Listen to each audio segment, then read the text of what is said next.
I was popping real 16 TV is because OP here back with another reaction. This time reacted to Joe Rogan. How did they build the pyramids in Egypt? We will never know, but we're gonna start screen recording to see what they talking about. They were talking about it like they had figured out sound technology, and they might have been able to, you know what I'm saying, use vibrations to make them float and cut the block. Yes, he's great. He's great, and everybody was like, dude, it's so awesome.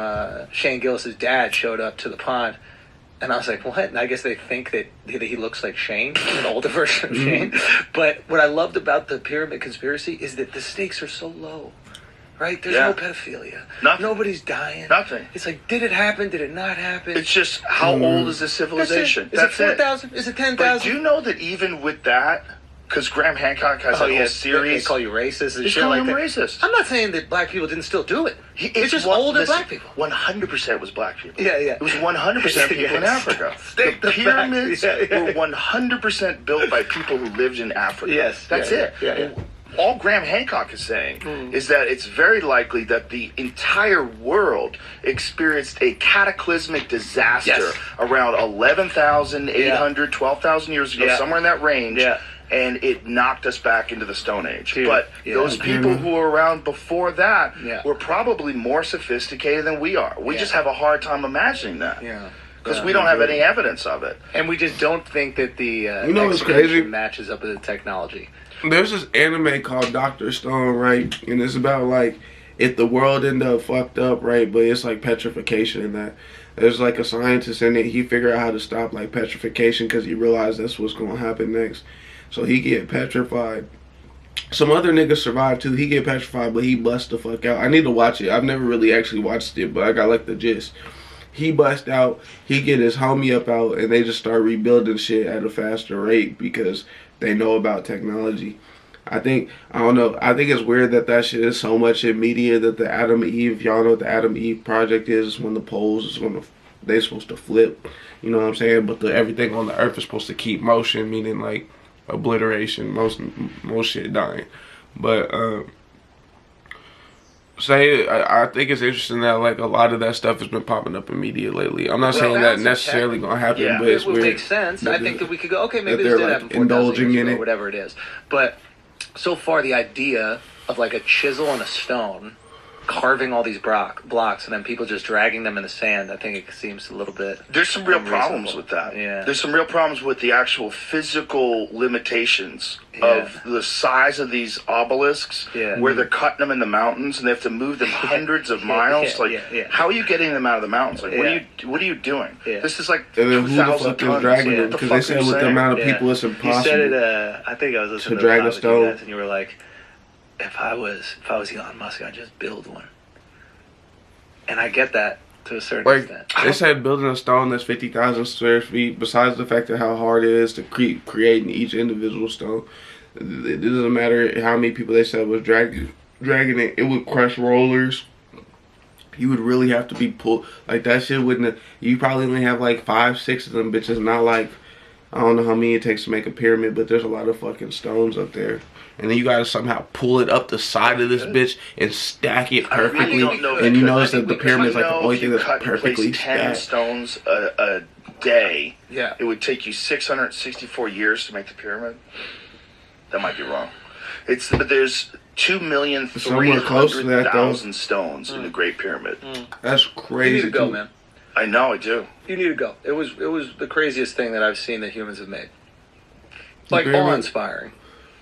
Talking to Randall Carlson. All right, so hear me out on a random theory real quick. I had the whole, the poles flipping.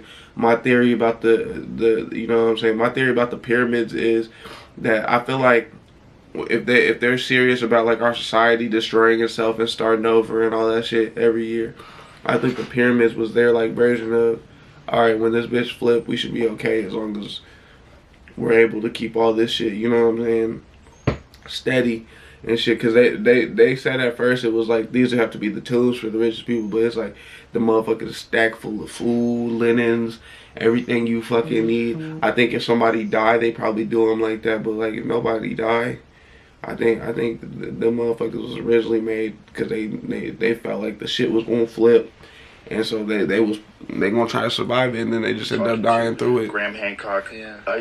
Or they wanted to leave up signs saying like something bad is gonna happen. No, there's something bad is going, and we just read them wrong. Technology only as technology that we've implemented, like these microphones and cell phones and shit. But it's possible there was a completely different branch of technology, and they had figured out something that allowed them to manipulate enormous stones. We just haven't figured it out yet. I mean, just think about it like this. Like, imagine there was this cataclysm, right?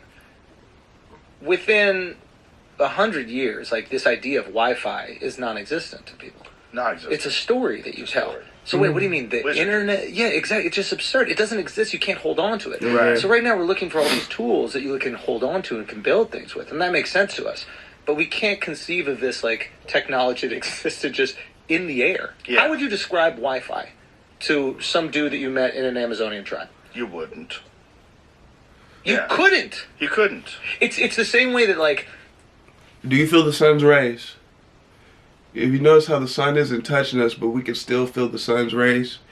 Alright, well, we have a system that allows your phone. The part would be hard to explain the internet. We have a thing put together, basically like the sun's rays. It's sitting in one place. Even though it's not touching, it connects to any of these other things and allows us to use the internet. Now, explaining the internet is way different because the internet's not just one thing. The internet's like it's a Google search engine with a combination with Bing search engine, whatever. It's a search engine with a combination of different like platforms, .coms, .tools, .whatever, .orgs. It's and games, different downloadable thing. It's like a multifaceted platform, which that should be hard to explain. It'd be like, man, if you go hunting at the water hole in Africa or whatever, and you notice how you can get the gazelle, but you can also get the something else that's edible out there. Because I thought of all the animals. It's like zebras kill niggas, giraffes probably fuck people up, but you can sit there and get whatever you need in this area. Imagine you could go to the water hole from the crib. Yeah, I don't know. I might have did that bad, but I tried to explain it. Yeah. Okay, I don't even know what to ask it because I'm not familiar enough with what AI can do. So I would still ask it like Google questions because that's what I'm fluent in. Yeah. Does that make sense? I think you can talk to Chat GPT-4 as if it's a god. So I would just... I got some questions. Right? Am I close? Sure. Maybe Chat GPT-5. Can we Chat GPT now? If you tell it it's a god, it'll definitely start talking to you. Wait, can we talk to it now? Yeah, you can talk to it. Hey, you know who invented Wi-Fi? Who? Hedy Lamarr. Who's The that? actress. Hedy That's Lamarr. true, right? It's not Bluetooth, right? It was Wi-Fi she invented. Is that correct? Hedy Lamarr, who was this gorgeous actress, I know that. was a brilliant woman who like had quite a I'm few looking at that inventions. shit. Yeah. Although she died in shit. 2000, Lamarr was inducted into the National Inventors Hall of Fame for the development of her frequency hopping technology in 2014. She did it way before 2014, though.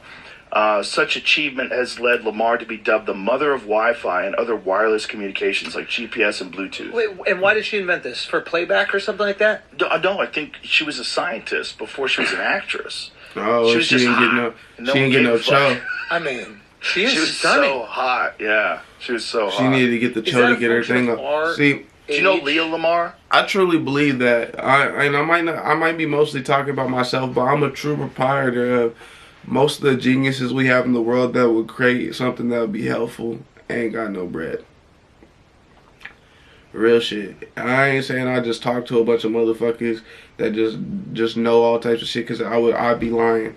But I truly feel like that everybody has some degree of ability to do something. Maybe not everybody, but a good chunk of everybody has ability to do something. They just don't have no funding. You know what I'm saying? The best scientists still gotta go ask the government for enough funding to get their shit cracked off. I think that the more random Elon Musk people that just somehow get their money even though they already genius, and once they got their money they start implementing all their little ideas to see if they work, I think that's what builds up our society. The trying of new ideas, not the trying to get money off the old shit. That's what's going to make sure it doesn't go well. Wow. because I had this bit about Hedy Lamarr in my act. And Leah had to talk to you and about Leah came up to me and she goes, that's my grandma. I think it's either her grandmother or her great aunt or something like that. It's one of those. But yeah, that's why. You know, and Leah's beautiful too. It's like, but Hedy Lamarr was a smoke show. Yeah. Back when, you know, they were dragging women around by their hair back then. Like really? Dark ages. Yeah, that's like slapping women in the movies was standard. Yeah, there was early Bond. That's crazy. Oh God, were wild, man. You ever see Steve McQueen smack the shit out of who was it? Ali. Bro, who's the woman he did that movie with? Are you talking Ali about? Sheedy? Is that who it was? I forget. You talking about when the nigga had the what's it called? Had the fedora and he fucking ass. It's horrible because he's actually hitting her, and you could tell like she probably didn't know it was coming, and she's got to be in the moment. Yeah, that's fucked up. Ali McGraw. Yeah, it's horrible to watch, dude. Like but this was like how men behaved. Oh, like this is the woman. Oh, this ain't even the movie I'm thinking of. Did you watch the what is that? That's not even what I was thinking of. The Godfather. No, I didn't see that. What was it? Talking about, but I didn't. That was brilliant. Okay, yeah. Why is the perspective all fucked up? Sure. The perspective, everyone's all narrow. Everyone's narrow. That's how they put movies on YouTube it's now. Too bad. She was a beautiful woman. Give me some volume. Oh, you don't have to. Swah. Oh. Okay, it's okay. You don't have to give me. Wow. Actually, please smack my bitch up. This is horrible, man. Like he's actually hitting her. Watch He's this. giving her the Dana White special. And he's threatening to punch her in the face. And she starts crying. I'm just and playing Dana. Again. You know, I'm just talking shit. How common trying to be a comedian. I'm wondering like how common really. when you were a kid was it to see like a man hit a woman? I think it was normal. I think for all of human history it was normal until people started watching it. And then going, what the fuck? Until media came along. Yeah. And you could see. I think people hit their kids. I think people hit their wives. I think people hit each other. What was the transition, though? Media. So. Because people got to see it. Once you. And you just got to see it. You just. I ain't gonna lie. Once you see yourself doing some crazy shit, unless you're just there's bad people out here, it make you really reevaluate yourself. Once you stop and you go, damn, did I really do that shit? It'll make you reevaluate your whole personality. It might make you want to switch, be a different person, try to act a little bit nicer. It happens to the best of us. But I ain't never did no shit like that. Like, what's your problem? Never. That shit is crazy. I ain't never did nothing like that. I think, I'll be honest with you. One time, I was in the car with a girl, and she got mad at me. So she started hitting the gas, like on some, like, she trying to scare me in the car, like she trying to speed through stop signs and shit like that. She must have sped through, like, the second stop sign. I must have smacked her in the back of the head. Like, let me out the car. You're like, nigga, you not finna kill us because you upset. Now, I might be wrong for that. But I feel like my shit was justified.